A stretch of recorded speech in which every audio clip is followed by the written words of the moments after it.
Welcome, my dear students of class 8A and 8B to this class.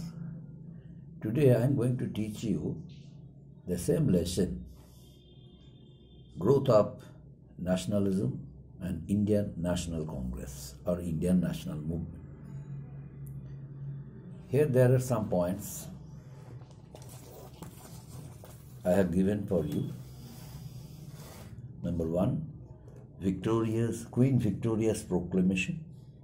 2, the Grand Delhi Darbar. 3, policy of repression. 4, role of Indian personalities.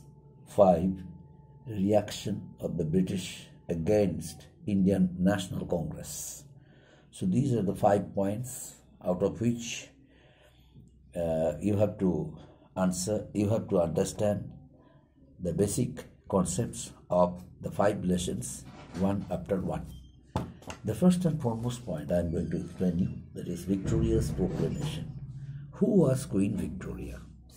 What did she do? Queen Victoria was actually a famous, ruler. The British Parliament recognized her to be the new ruler of India. The rule of East India Company was ended, and then a new rule was introduced for the Indian people, that was the rule of Queen Victoria. Queen Victoria declared one proclamation.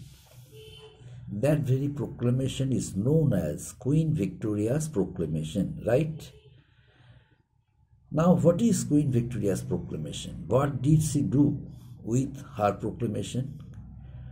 Under her proclamation, Queen Victoria assured the people of India that there would be no repressive policy for Indian people. Moreover, the people who did not antagonize British during the revolt of 1857, the rulers, the kings who remained neutral during the revolt of 1857, they would be rewarded with some concessions. And that very concessions were number 1, princely states who did not get themselves involved in that Sepoy Mutiny of 1857, they would never be able to. They would be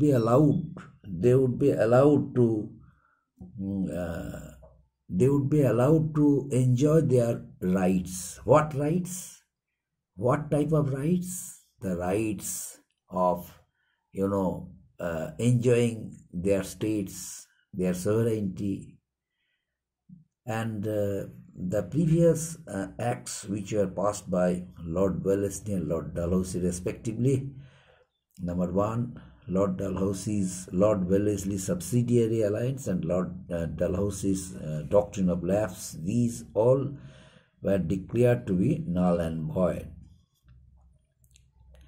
And princely states who didn't support the Sepoy Mutiny or revolt of 1857, they were allowed to enjoy their rights and also allowed to adopt,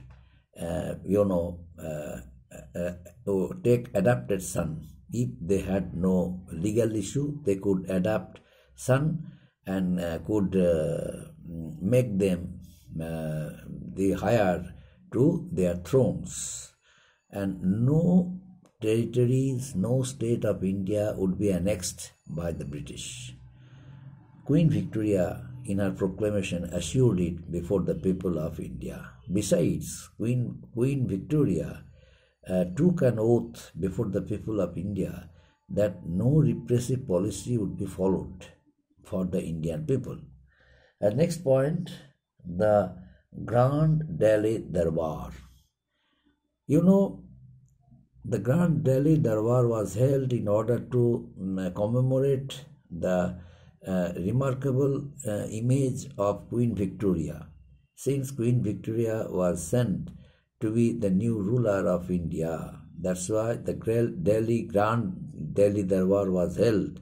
A huge amount of money was spent to give, salutation and to commemorate the image of Queen Victoria. But the British did not spend a single amount of money for the drought-affected areas, because during that time when the Grand Delhi Darbar was held, there was a severe famine took place.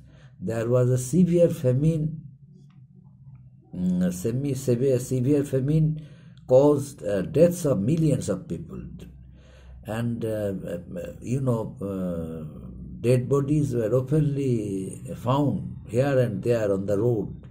But the British did not have any sense of responsibility to take care of them or to provide monetary help sympathetically, but they remained busy in making that very Grand Delhi Darbar by spending a lot of money. And next point, policy of repression. In spite of being in spite of being initiativeness, in spite of being polite, in spite of being modest, in spite of being sincere towards the Indian people, Queen Victoria's reign appeared to be wrong. King appeared to be false, because he gave false promises before the people of India. He said to them, I will never pass any repressive policy for the people of India. On the contrary, I would protect them from all their dangers. But what did she promise before? The people of India was wrong. No economic concessions was given to the people of India. On the contrary, a number of repressive policies started passing after only 1 year.